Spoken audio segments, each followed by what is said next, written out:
Yo, what's up, everybody? Welcome back to the crib. I'm your host, Triple Beam. Thank y'all for joining me for another episode. Listen, today we're going to talk about Aaron Rodgers and the New York Jets. But before I get into that, first of all, I want y'all to hit the like button, subscribe on whatever you're watching. So, I can get my subscribers up, especially if you're on YouTube. I need to get these subscribers up so I can finally be able to monetize this channel. But I do appreciate you guys for tuning in. And also, I would like to say happy birthday to my lovely and beautiful wife, Sharonda Beeman. Happy birthday to you, baby. Turn it up. It's Libra season, as she would like to say. So, with that being said, guys, we're about to get into this Aaron Rodgers situation. And the question is, do you guys believe that Aaron Rodgers did not know about the firing of Coach Robert Sala? Now, let me tell y'all from just looking at this. Now, listen, bro, you just got to keep it real now. You got reports and everybody saying that the owner called Aaron Rodgers the day before Robert Sala got fired. Now, if you get that call the day before the head coach get fired, then come on, man. Obviously, it had to be a discussion. You know what I'm saying? So what are we saying here? Come on, man. Do I believe that Saleh should have been fired? In my opinion, I say no. Because you got to look at it, what he worked with for the time that he was there, okay?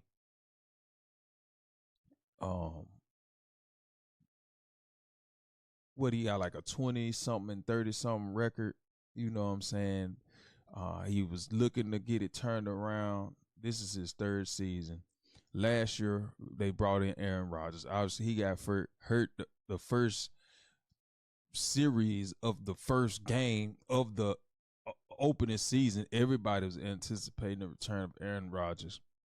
He goes to the Jets. He gets hurt. They had to bring in Zach Wilson. Saleh did what he did with that team, and they was decent, but okay, we're missing Aaron Rodgers. So now you get a healthy Aaron Rodgers back for this season, and they're 2-3. They're right near the top of the division, and then you fire the head coach. And on top of that, the defense, who Robert Sala is supposed to be a defensive-minded coach, the defense is ranked at the top of the league in for statistics is concerned. But then you fire him this early in the season. To me, it makes no sense. I don't understand why you want to have a revolving door of these coaches when you can't get somebody to come in, and set their foundation down in order to build. Like, you got to have time to establish yourself. Now, I don't know what happened within that locker room. I don't know what happened in that locker room with Robert Sala and with Aaron Rodgers. Something went down there. I don't know what it was. I remember in one game this season when Aaron Rodgers had threw a touchdown pass. He come out the field. Robert Sala went to dap him up. Aaron Rodgers gave him a real cold shoulder, and it was like, wow, what's going on right here? And then I knew it was something going on at that moment. I knew it was something going on. But at the same time, I'm like, wow, why you show your coach up like that right there? Well, man, that means that this man has a lot of influence and power within the league and within that organization, that he's willing to do that. And when you have a player like that, and I got a ton of respect for Aaron Rodgers' game. I love his game. Like, Aaron Rodgers' game is like, I love his game. The way he plays that position. He's second to none, in my opinion. Like, the way he delivers the football, his off-schedule throws, his off-balance throws getting hit, going to the ground. I mean, it's, you look at guys like Patrick Mahomes and Lamar Jackson and some of the things that they're doing. Aaron Rodgers, in his prime, was definitely capable and was able and was doing some of those same things those guys are doing. So I got a ton of respect for his game, the way he throws the ball deep, pause, but it's just a pretty like release, like, and it's quick and it's, I mean, like, it's a pattern. Like if you play that position, watching Aaron Rodgers is one of the guys that you want to watch and try to be like. So yeah, I got a ton of respect for his game, but man, as far as like your attitude and how he, uses his cachet to kind of manipulate teams and coaches is really, and I hear a lot of people say that I defend Aaron a lot because, like I said, I like his game. And not only that, it's a connection that I have with Rodgers based on the fact that, he played quarterback at the community college in California, Butte College. My son plays the quarterback position there at that same college.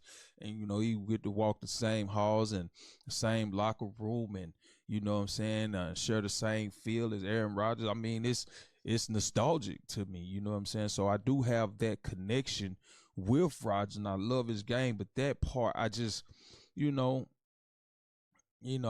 just don't like that part, you know what I'm saying? Because, you get another coach to come in. Okay, is it gonna be more of the same?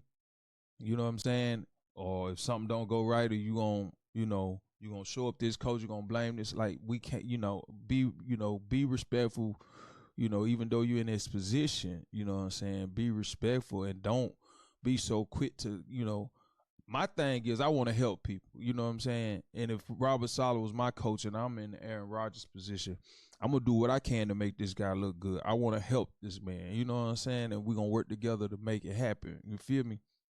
Now, unless he did something so egregious or did something underhanded or under the table, against me personally, then it's something that we can't get past. Then, okay, I can see that.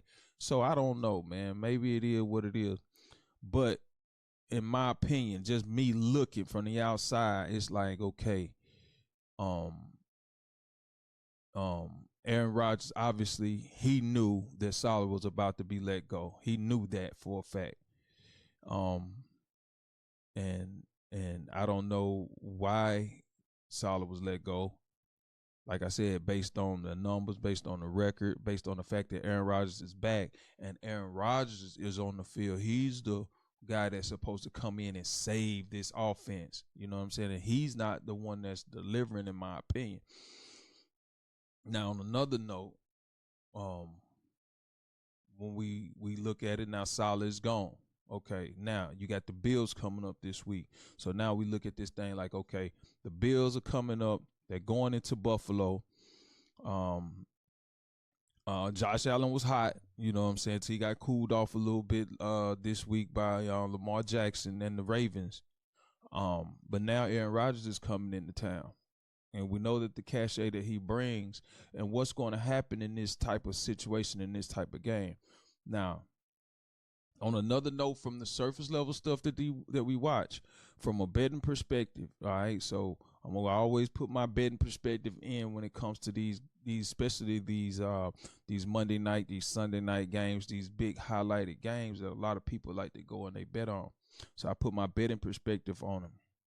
So what's happening with a lot of these cases with the Jets, and you can fire Saleh all you want, but a lot of this is, I think, goes back down to what we don't see that's beneath the surface, and that's these sports bettors who are on Aaron Rodgers, and no matter who the Jets play, a lot of times he's getting a lot of play because he's Aaron Rodgers, and he's getting a lot of betting play. And so what happens is if he gets a lot of overwhelming support as far as betting is concerned, Vegas is going to step in, and they're not going to allow the Jets to win these games because, man, come on, man. They not going to pay out all this money to all these motherfuckers that's putting money down on thousands and thousands and thousands of dollars, of millions and millions of dollars on the Jets just because Aaron Rodgers just came into town.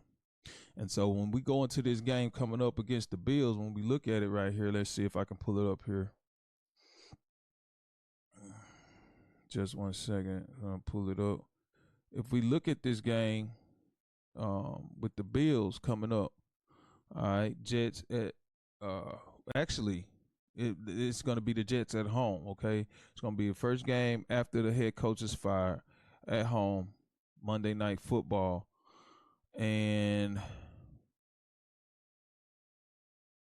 I'm trying to get the line.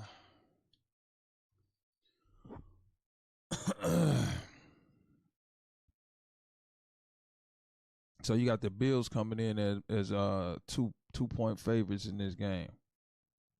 So so if the Bills are coming in and they're 2 point favorites, actually it's 2.5 point favorites. Okay, the New York Jets are listed as slight 2.5 point underdog in the home AFC matchup against the Buffalo Bills.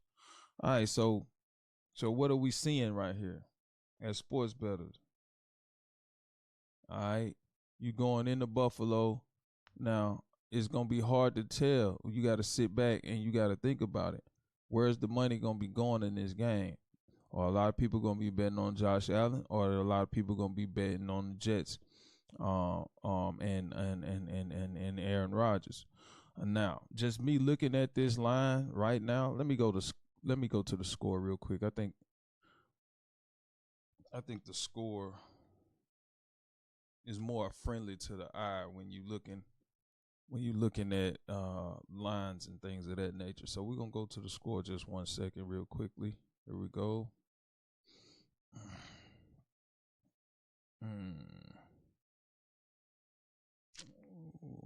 Okay. All right. So when we look at October 13th, that's Sunday. But then they got the Monday night game, Bills and the Jets. All right. So you're looking at this game and it's 2.5, right? So you got to ask yourself, where are the most money going to go? Because we got to think, guys, as sports bettors. Like I said, we done got off the Aaron Rodgers topic. I'm on to the second part of my conversation, and that's the betting aspect of this whole thing. So, my bad, I ain't trying to pull that up. Hold on. So here we go, and I'm not gonna hold you, but I just want to show you that when we look at the sporting aspect of it, you got the Jets as a plus 2.5. Now, you got to think about Aaron Rodgers is coming into Buffalo. Okay, got a lot of New York fans up there. It's all in the same area. Got a lot of Jets fans coming out of Jersey and all these different places in upstate New York. You got a lot of Jets fans.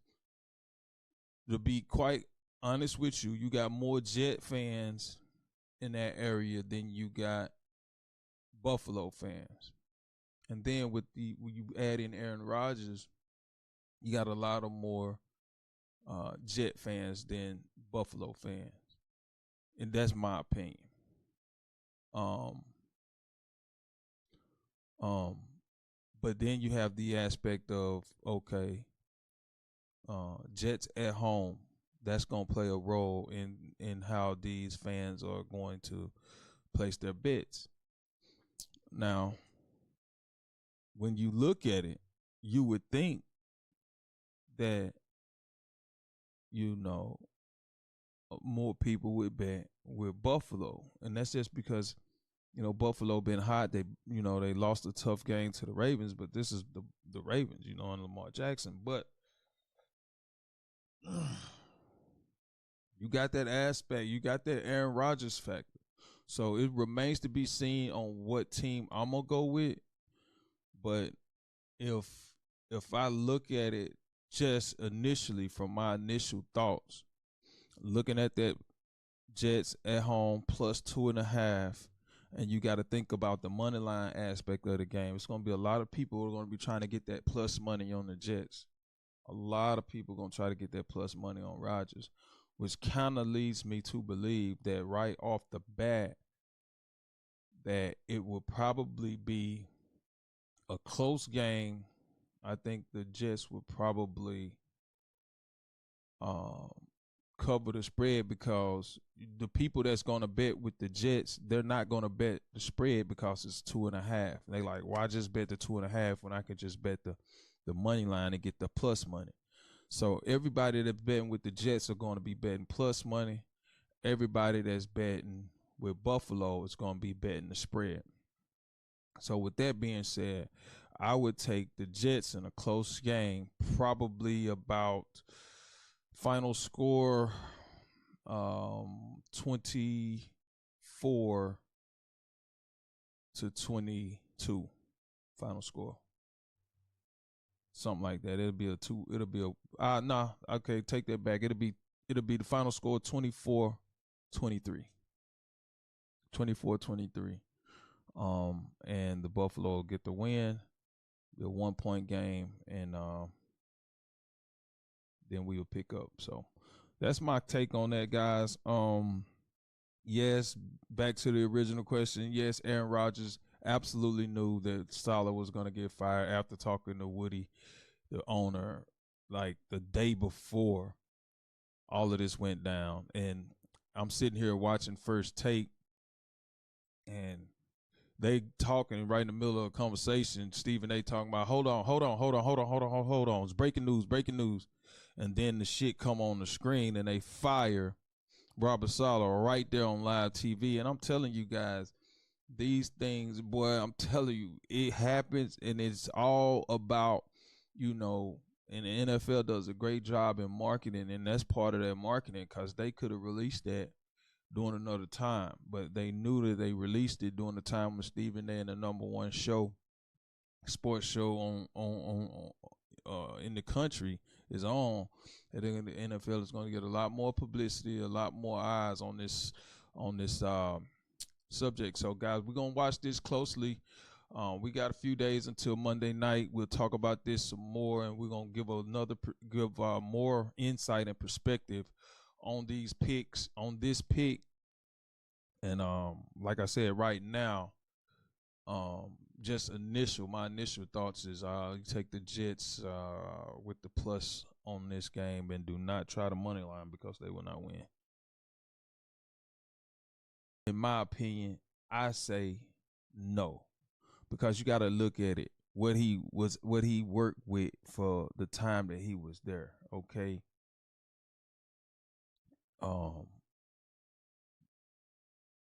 What he got, like a 20-something and 30-something record. You know what I'm saying? He was looking to get it turned around. This is his third season.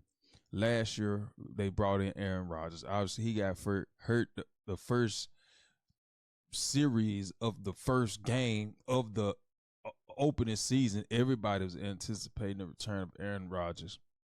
He goes to the Jets. He gets hurt. They had to bring in Zach Wilson. Saleh did what he did with that team, and they was decent, but okay, we missing Aaron Rodgers. So now you get a healthy Aaron Rodgers back for this season, and they're 2-3. They're right near the top of the division, and then you fire the head coach. And on top of that, the defense, who Robert Sala is supposed to be a defensive-minded coach, the defense is ranked at the top of the league in for statistics is concerned. But then you fire him this early in the season. To me, it makes no sense. I don't understand why you want to have a revolving door of these coaches when you can't get somebody to come in, and set their foundation down in order to build. Like, you got to have time to establish yourself. Now, I don't know what happened within that locker room. I don't know what happened in that locker room with Robert Sala and with but okay, we missing Aaron Rodgers. So now you get a healthy Aaron Rodgers back for this season, and they're 2-3. They're right near the top of the division, and then you fire the head coach.